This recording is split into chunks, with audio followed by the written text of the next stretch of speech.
So today we're very honored to have Arthur Gretton from University of College of London. He actually traveled quite far away to come here and give a talk.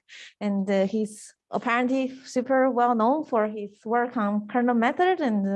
And today he's going to share us with some of his recent work on energy-based models. And without any further ado, yeah, please take it away. Yeah. Okay. Yep. So thank you.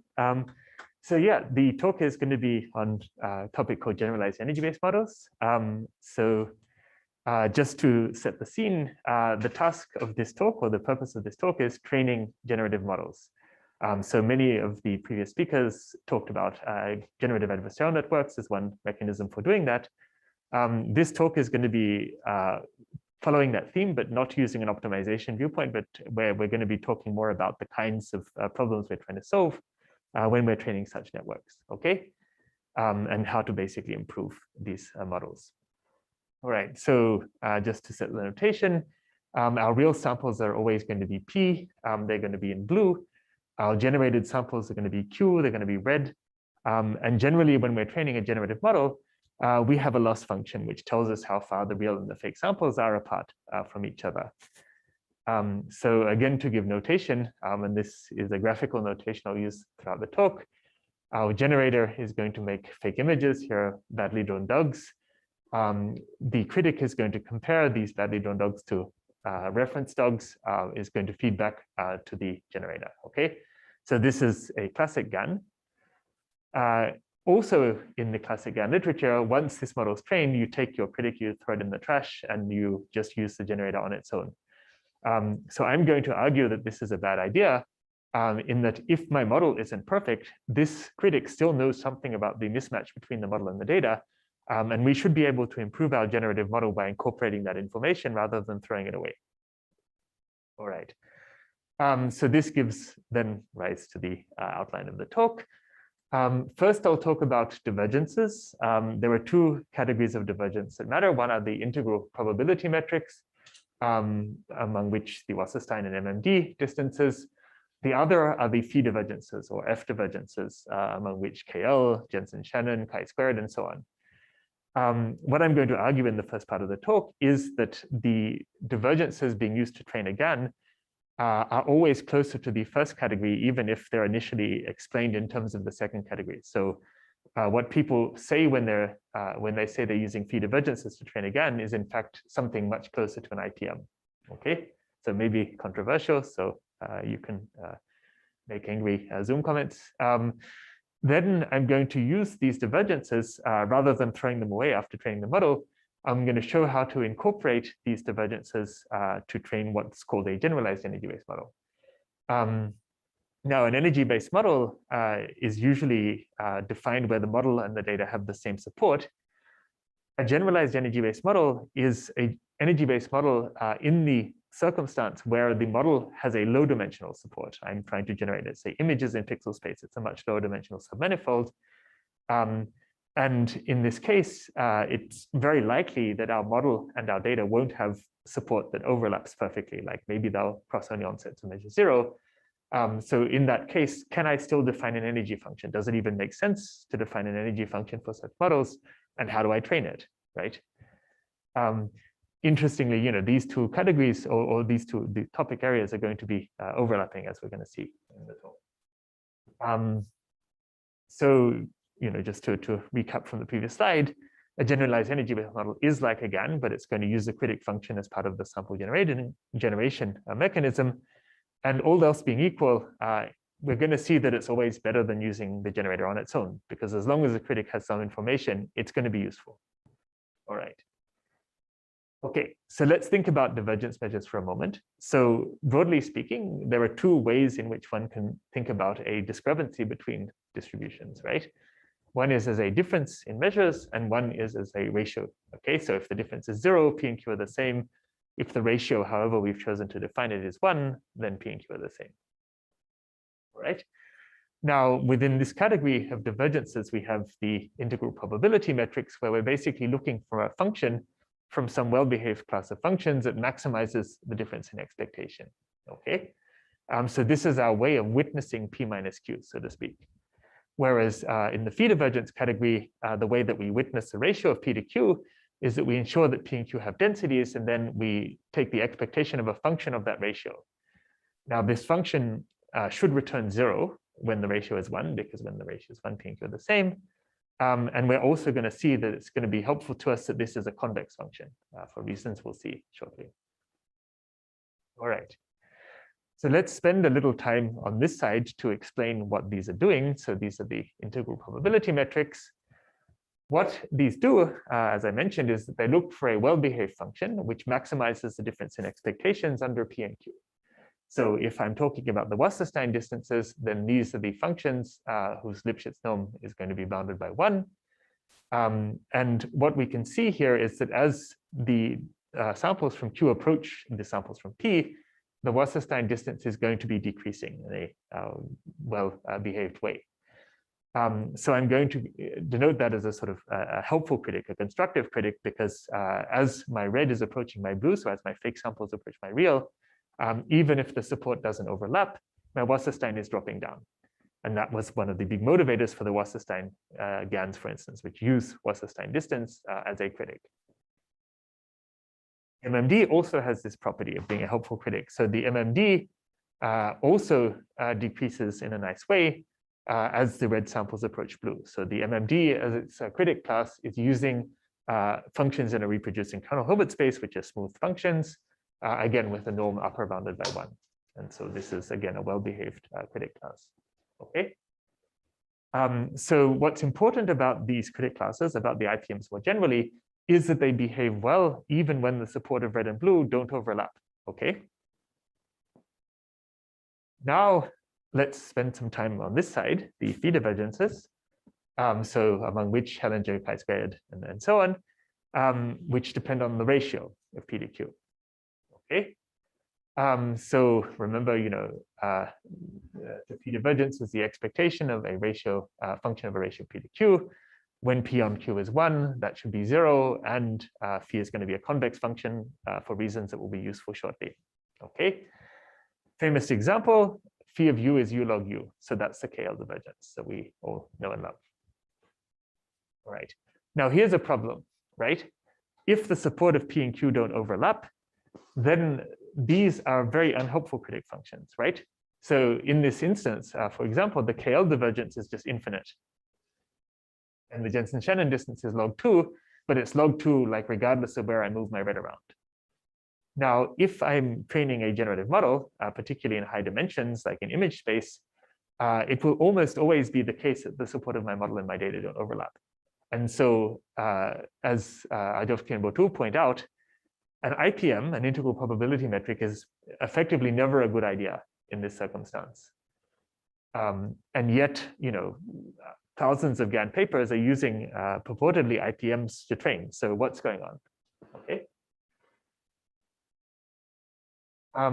So let's understand a little bit better what's going on by considering what it is that people are actually doing when they say that they're using IPMs to train a GAN. Okay. So here is a phi divergence expectation under Q of phi of ratio P to Q. I can express this because phi is convex as the solution of an optimization problem. Okay. So basically, for every value of z at which I evaluate that ratio, I can solve for a scalar fc, which maximizes this quantity here. So ratio P to Q fc minus phi star of fc. Now, phi star is the joule of the function. So basically, that's like a slope-intercept form of that function. Like you give it the slope, it gives you the negative intercept. And for a strictly convex function, that's like a unique representation of that function. Okay. Now, if you solve that problem for every z, you're going to recover your original function again. All right. What happens now if we don't solve the problem exactly? What if we just solve it approximately? So what if, in particular, we require that this function of z should be a smooth function of z? All right. In that circumstance, what we're going to do is we're going to get a lower bound. Okay. And I've just rearranged it slightly. So I'm going to say like now I'm considering a smooth set of functions, and I'm going to have like EP of f minus EQ of phi star of f, as my lower bound on my original phi divergence. Okay.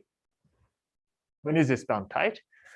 The bound is tight as long as, in my class of functions, I can attain this F diamond, okay, which is the derivative of phi evaluated at the ratio P on Q.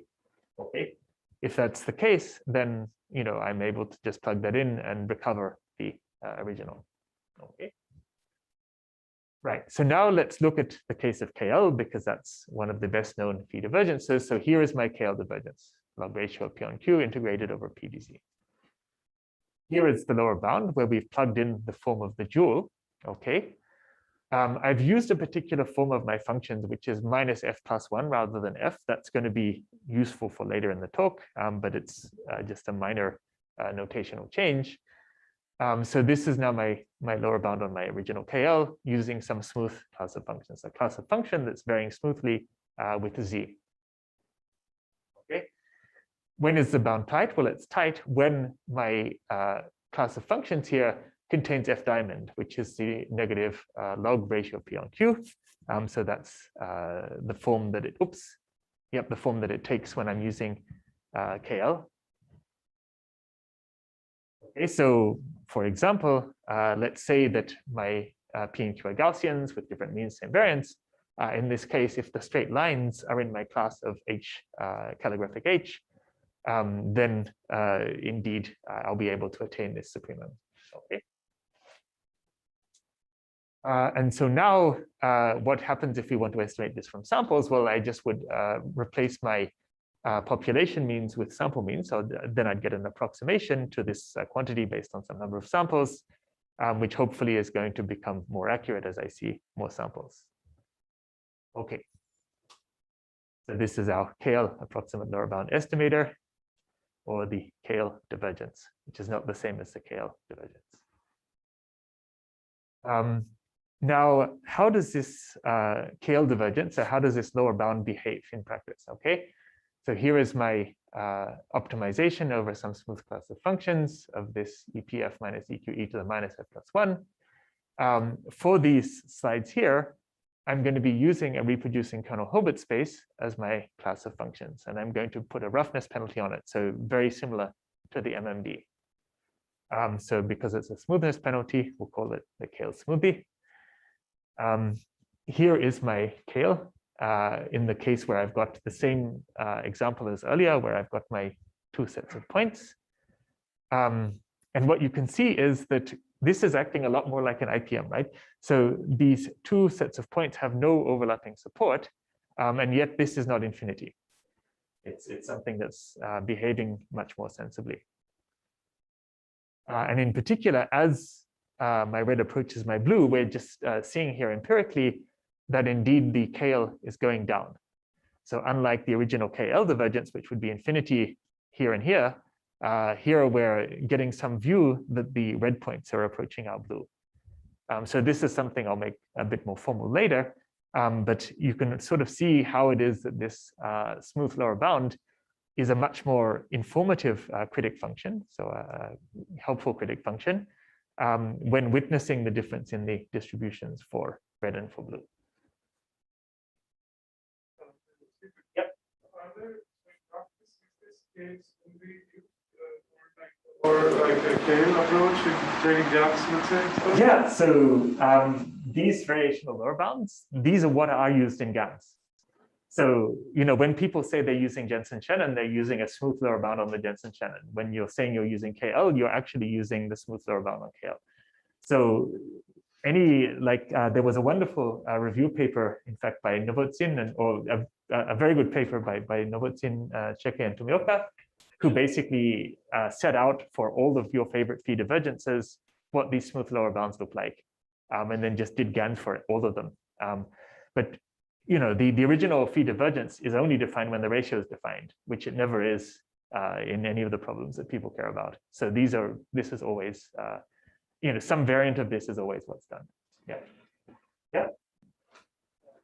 Though it seems that the difference is there is a penalty here, and like in GANs, where like the representation seems to be the thing that prevents the. Yeah. So here I've made an explicit regularization for a particular class of functions, but when one is training GANs, the requirement that the critic function should be smooth is somehow like implicit. So for example, when you're training a GAN, you're alternating between updating your critic and your generator. If you have a look, this is something we did in relatively low dimensions just to visualize. Initially, your critic function class, when you haven't trained it very much, like when you've got weights close to random initialization, is actually a quite broad critic function. So it's not, there is a smoothness which arises because I haven't optimized the weights very much. Yeah. And as I train my GAN more and more, in fact, the critic function becomes sharper and sharper, more concentrated around my real samples. So this is something that we've observed, at least in our experiments. Yeah. And I'd like to understand that better in theory, but in practice, this is what we see. Yeah. So, there is always going to be some requirement that it doesn't go off to infinity on the real samples and go to, minus infinity on the fake samples, let's say. Yeah. So your take is like we shouldn't train the discriminator too much. If there is no way to require the discriminator to stay smooth, then you shouldn't train it. Yeah. But there's endless like these spectral regularizers for GAN training. Like there's all of these different ways of making the GAN critic smooth. And so yeah, and that's required because the support never overlaps in a problem very much. Yeah. But for the support argument, I mean, you could always assume that the generator support is everyone, and so you don't have this problem, no? Let's return to that. So the generator support won't be everywhere in cases you care about, because your generator takes a low dimensional source of noise, pushes it through some, yeah. So you're gonna see, yeah. Yeah. Okay. So let's look at some this, what I've shown here is a sort of intuition. Let's formalize a little bit more what this means. Okay. So for one property that we might wish for this KALE divergence is that when P and Q agree, this should be 0. Okay. And it should be like non-negative when P and Q disagree. For that, you need a rich enough set of discriminating functions, okay? Because it has to be large enough that whatever the difference in P and Q, I'm going to see it.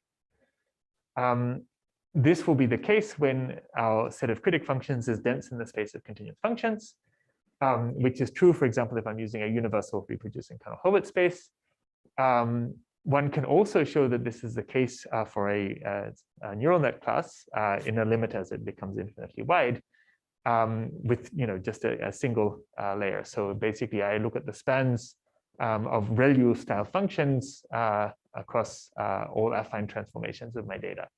And that's also a rich enough function class, even though it's a little bit theoretical because, of course, I need to have infinitely many such ReLUs, so it has to be infinitely wide. Nonetheless, this is a class of functions that is rich enough. All right. Another requirement, which I think is a much more important one, is that what we want is that KALE should converge nicely to 0 as Q approaches P. And this was the essential property that we saw was true for integral probability metrics, and we want to establish that it's true for our KALE.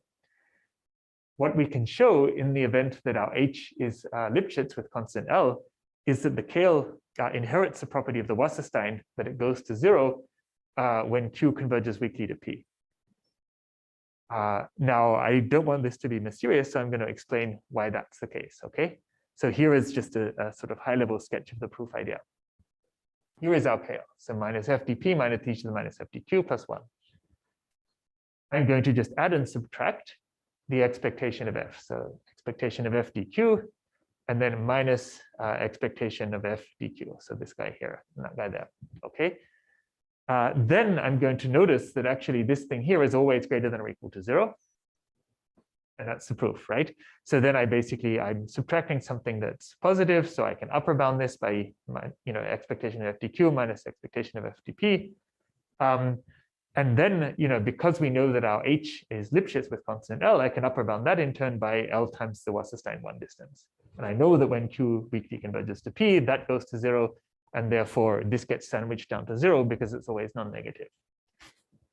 So I'm inheriting this nice property of Wasserstein with my KALE.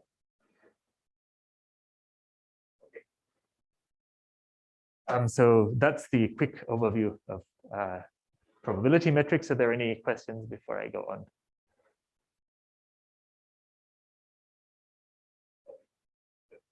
So, yep. Quick on your assumption. To slide before on like the stability with C, like the CF is in H. Yeah, so we need, right, then we can scale it up to some. If you iterate this, you have like all the powers of C times F that should be in H.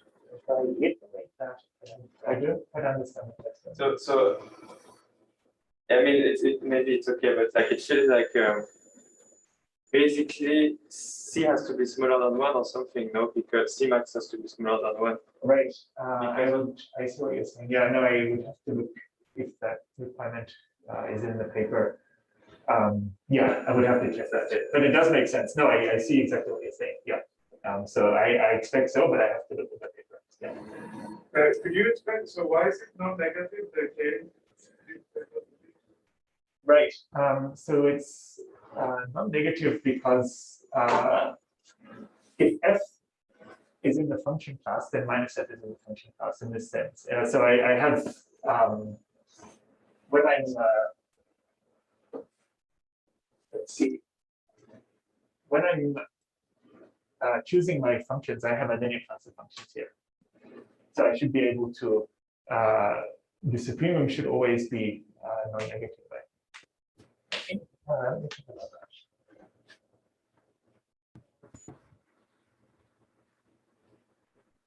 Yeah, I believe so, right? Yeah. If I have like, yeah, like if F is in the thing, then minus F is in the thing, so it should work out.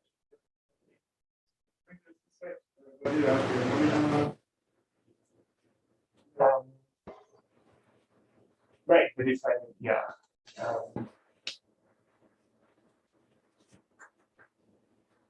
I'm quite sure it's true, but again, I would need to think about it. Yeah. You're right, I mean, there is the X. So I've got this negative X term. Yeah. I have to think about how, I'm quite confident in it, but I would have to check the proof. Yeah. Yeah. Okay. So let's now look at the generalized energy-based model. Okay, so we're going to use our critic as a function for this GAN. So this is relating to the question that we had earlier, which is that if we are sure that our generator is creating samples in a low-dimensional submanifold in the high-dimensional space, because we have this, how does the generator work? It takes a low-dimensional source of noise, pushes it through a bunch of filters, and then gets a higher dimensional output, like an image, let's say. So we are confident that it will be, in fact, on a low-dimensional submanifold. So now just to give the idea of a generalized energy-based model in the fewest number of dimensions that we can get away with, let's say that our target distribution is in a one-dimensional submanifold in a 2D ambient space. So this is what we have here. So here, my target is to generate samples on this wiggly line, where we notice that we have denser samples towards the end and sparser samples towards the middle. Okay. Now let's say that we've produced a generator which is able to get the support correct. Okay, just to start with. So in this case, I take a low-dimensional source of noise. I push that through my beta, which is my generating system. And I then get this wiggly line, but without the right density along that line. Okay. Then what I would want to do is to reweight the generator points, or importance weight them, so that I upweight the points here and downweight the points in the middle. And so this energy function achieves that. But notice that the energy function is defined not just along the support, but on the whole space. Okay. So now let's look at what's much more likely to be seen in practice, which is that in practice, the support of my model probably is not going to overlap perfectly with the support of my data. And in fact, what's more likely to happen is that the overlap will happen on sets of measure 0 at best, okay?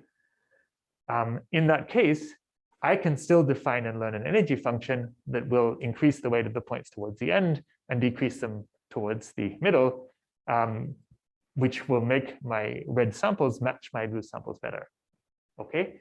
And so this is what I mean when I say a generalized energy-based model. Like a traditional energy-based model, the P and Q have to have the same support, and often they both have densities with respect to their bag. In this case, P and Q needn't have the same support, which is what's likely to happen in practice, but I still want to be able to reweight or importance weight my samples using an energy function so that my red is closer to my blue. So does that idea make sense?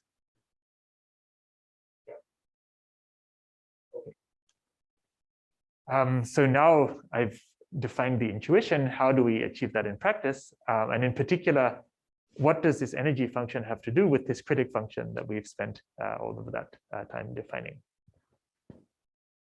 Okay, so let's say that here is my, again, generating process, right? I take a low dimensional source of noise, push it through a filter, get an X, and that's my generator output.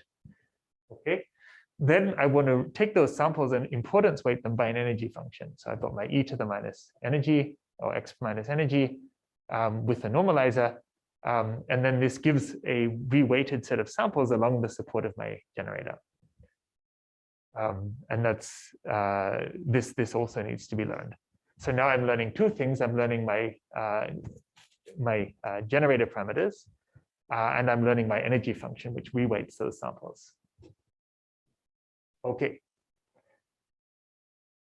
So, in the event that Q has density with respect to the big measure, then this just becomes a basic energy-based model. And these have been studied very extensively by many different authors. So, what it does do is to reduce back to a classic energy-based model in the event that I do have a density with respect to the bag. But what I'm interested in is the case that I don't, and in particular in the case where Q and P don't have overlapping support. Yeah. The other thing is, how do I actually sample from such a model? Well, importance weighting is not a very efficient way to go about that. So what I might want to do is to do something a little bit more clever.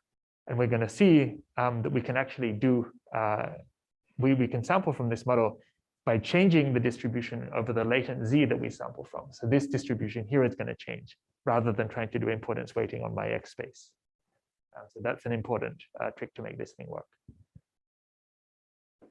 Okay, so how do we learn the energy function E, and what does energy have to do with a GAN critic? Okay, so to optimize E, we would want to optimize something that looks like an expected log likelihood, and that's the expression we have here. So expectation under Q of log of our F, right? Which I can then express as the integral of minus EDP minus log ZQ, okay? Where this is the normalizing constant. So just to remind everyone, the ZQ ensures that my model is correctly normalized. Okay. So if P and Q had density with respect to the bag, then this would be optimized when the energy function is just the log P on Q. So basically at that point, I'd be doing importance weighting. And this would then be a Donsker-Baradan lower bound on KL, which becomes tight when I hit the right importance weighting weights for my energy function. But as I want to emphasize, this generalized log likelihood is defined for mutually singular distributions, and so I'm still able to optimize it and reduce it in that setting. But this still doesn't look like a critic function. Okay, so what do we do next? So here is the expression from the previous slide, the generalized log likelihood, minus EDP minus log sum x of E dq. There is one last trick, which is that we lower bound this negative log sum x with this quantity here, okay, which becomes tight when C hits the normalizer. So basically, like I'm estimating my normalizer of my model as a parameter of my model, as well as the E function. Okay, And in practice, I'm going to do SGD on both E and C. So I'm going to optimize both of them over many batches. So if I substitute that in, I have negative minus E plus CdP minus E to the minus E plus CdQ plus 1. And then this should look familiar to you because this is the KALE. It's the KALE where my class of functions is the energy and the normalizer. So basically what we've shown is that this particular critic function ends up giving us an energy function for a generalized energy-based model if we use that as our critic class. So are there questions about that before I go on? Yeah. So to be clear, so you have already trained Q in some other way, and now you're trying to adjust it. That is a good question. So we are going to train this actually as we would train again. So we're going to alternate between training critic and generator. Yeah. So yeah, it's not that we sort of train Q on its own. So yeah, that's an important point. Yeah. Right. And so at the optimum of this thing, like we're going to get a normalizer. Okay. So actually now to get the to return to your question about training the generator. So remember that our generator takes a source of noise, pushes it through some filters, and gets an X. And let's say that I'm defining K of theta as this function for a particular energy and normalizer. Okay. So then the gradient with respect the gradient of this K, as long as I've evaluated my E at the optimum, which we'll speak about in a moment, is given by this expression here, which we can evaluate, okay, even though it looks a little messy. We have made smoothness assumptions about our energy function and about the mapping between both our parameters and our Z to this B theta Z function, which are here, and these are required to do this computation. What you'll notice, though, is that this is valid only when E is E star. And then, there's been, I think, a number of talks in this workshop about how to sort of do alternating training between generator and critic when you've got an adversarial min-max problem. So I'm kind of like swept all of that under the rug here. The approach that we take to sort of like push ourselves a little bit more towards this scenario is that we do indeed train the energy like for several steps for each step of each gradient step we take on the theta. So we basically optimize the energy for a few steps, then take a gradient step on theta, then optimize E again, more times, and then a single gradient step. So we're basically like doing more steps on E than we do on theta, if that makes sense. This is, of course, a heuristic, but it's a heuristic that's motivated by this expression. Yep. So I'm sorry if my question is naive, but I'm not sure I understand the difference between this energy-based formulation and the standard GAN formulation, where we can always see the discriminator as giving a sort of energy on like fake or real. Right. No, so that's exactly the right intuition. So the critic of the GAN does do exactly that. So now the question is, well, why throw that away? Okay. Why not use it to help your GAN samples be better? But so where do you don't use it yet? Not yet. Okay. In a moment. Yeah.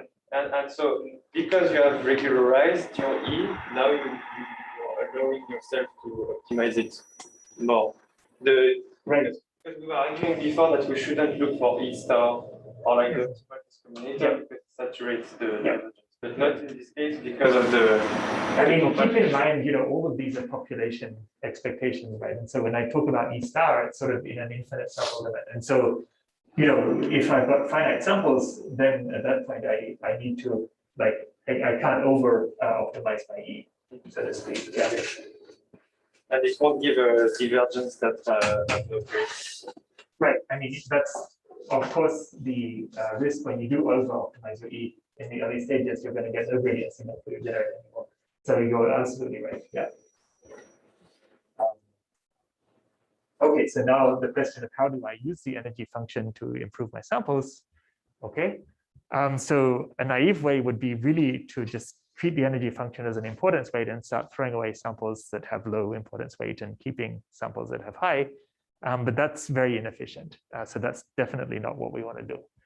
Okay, so we are going to do something quite a bit smarter than that. So let's say that I've got my x, which is d theta of z. Z is drawn from eta, and then I want to basically do the equivalent step to doing this reweighting here. Okay.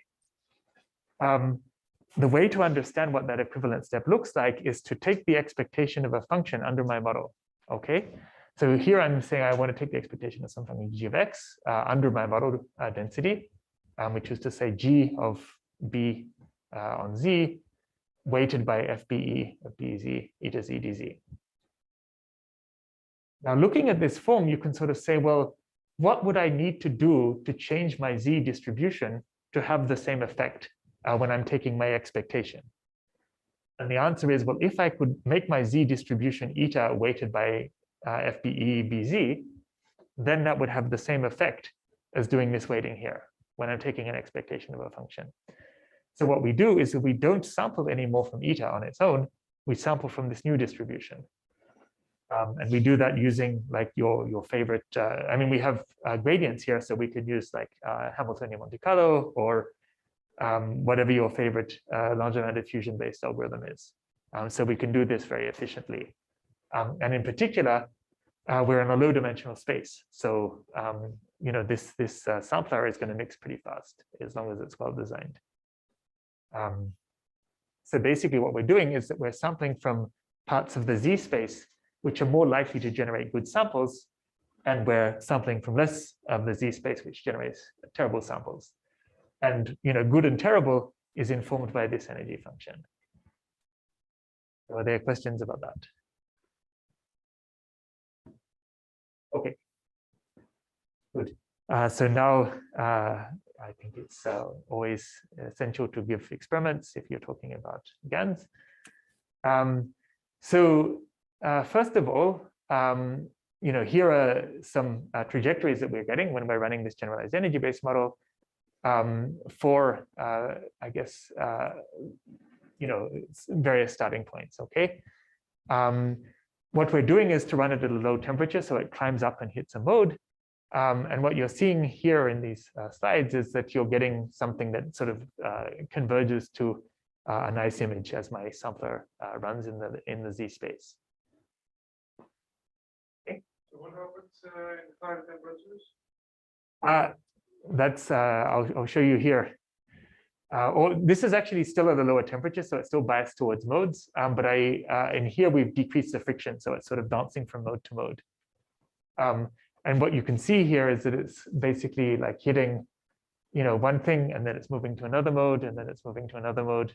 So it's kind of cool. Like it's sort of biased towards spending time on the modes, but it's exploring from mode to mode as the sampler runs in the latent space. Sorry, even the mixed images are generated at high temperature, like this goes through them, or like you do annealing and then. Oh, sorry, this is at low temperature. So we're running at low temperature, which biases us towards the modes, but we've reduced the friction compared to here. So here it sort of like goes up to a mode and gets stuck, whereas here we've dropped the friction, so it's sort of going to a mode and then going down to another mode. Yeah, so it's the modes are spikier because the temperature is low, but the friction is low, so it can jump from mode to mode. Sorry, the friction. Which friction? So if you think of like HMC, you can, or an HMC style algorithm, there is sort of two things one can control. So one is the temperature, so obviously how spiked the modes are, but you can also reduce or increase the friction of your, like, let's say, the little metal ball that is sort of going along these surfaces. And so if you introduce friction, it's going to sort of be more likely to get stuck on a mode because it's like, the movement is constrained. Whereas if you reduce friction, it's going to like go from node to node and another node. Yeah. It's like the momentum parameter. So so HMC, you sample your momentum, and then you, having given that momentum, you run a trajectory, right? friction is something else, though, because I can sort of say, rather than just stopping my trajectory, I can say like my particle as it does the movement is subject to friction, so it's being slowed down as it does its motion, which is different to just stopping it after some arbitrary amount of time. Yeah. So yeah, there is a certain amount of engineering behind getting good samples here and designing your sampler. Yeah. So just to understand this experiment, it's like you fix the Z, you have your generator that is fixed, and then you just like diffuse on the Z space and look at like what. Right. So yeah, at this point, everything has been done. So energy function is fixed, generator is fixed, and now we're just sampling from our model. Yeah, so there is no more adjustment to energy or diffusion at this point. This is it. There's two steps in the sampling. You sample Z, yep. Then you run your like diffusion algorithm. So when I say that we sample a Z, we have to run our diffusion algorithm to sample the Z, right? Because we're sampling from this distribution here. So yeah, so when we say I sample a Z, I'm going to sample from a good part of my Z space and not like a happy part. Yeah. Yeah, so the other, I think, point to make is that I claimed at the beginning of the talk that all else being equal, you're always better off using the GAN critic to inform your sampler rather than just using the generator on its own. So what we've done here is to have like a GAN architecture with a KALE critic for a whole bunch of different data sets, right? The score that we've got here is FID, so lower is better. And the reference of 100 is just like GAN on its own. Like forget about using the critic function, just like GAN generator and nothing else. What we show in red here is the improvement in FID we get by including the critic. And what's interesting, at least across the data that we've looked at, is that we're always going to do better. So this is pretty nice. Like it's yeah. These other methods that we're comparing against, they're also using the critic information, but in a more heuristic way. So basically the same, well, I start with a sample from my generator, and then I move it maybe 1 or 2 steps according to the gradient of my critic function, and try and then get a slightly better sample. So these are like along the right track, and they're always improving over, let's say, a generator on its own. But we're able to do better again than these across all of our data. Okay. Yeah, so actually, that pretty much concludes the presentation. So here is the paper, and the important thing is that we do have code, so you can try it for yourselves. What's interesting is that within actually a couple of days of this, another paper came out from Montreal, which had the same idea, but using Jensen-Shannon rather than KALE. So basically, like, these two arrived at the same time. And, it turns out that what they're doing and what we're doing are super well related. So I encourage you to look at this paper as well, and to see how these two relate. There's also some very nice papers that appeared in IClear last year with this idea of changing the distribution of the latent sample space so as to improve the samples you get out of the GAN. So these two papers give these approaches. So again, like, I encourage you to look at those. Yeah, and I'm happy to take further questions now. Okay.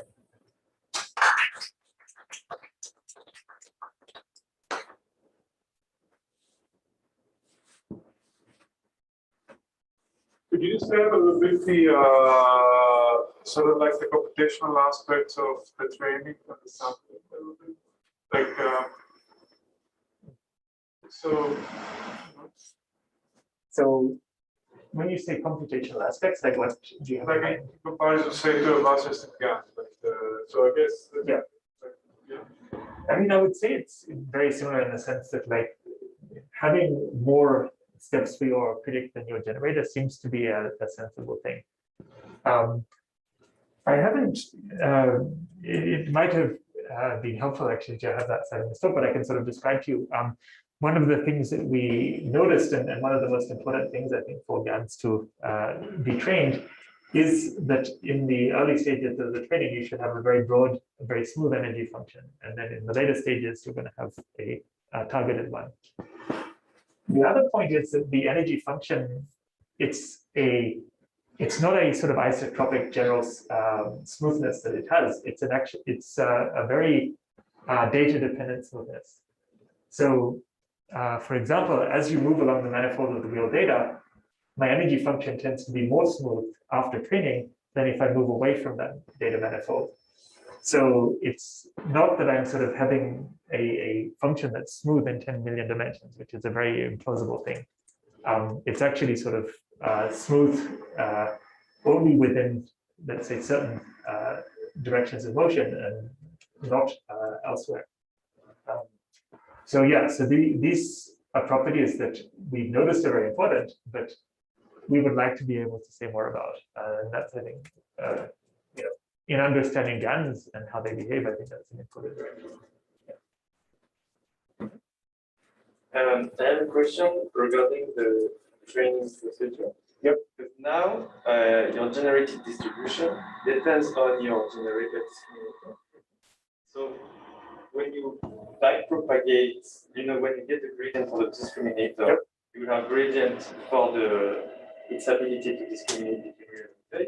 But now there is also some gradient hidden inside the generation. Yep. Yeah. So do you consider this? Yeah. No. So that's indeed like there's some amount of suspension of disbelief. It's like, well, you know, everything depends on everything else, and so in principle, yeah, what we're doing is kind of like pretending that that's not the case for the purposes of training. But that's, I think, a challenge around optimizing anything where you've got this sort of min-max structure, and we more or less just adopt the kinds of heuristics that people have used in practice rather than resolving that question, I would say. Yeah.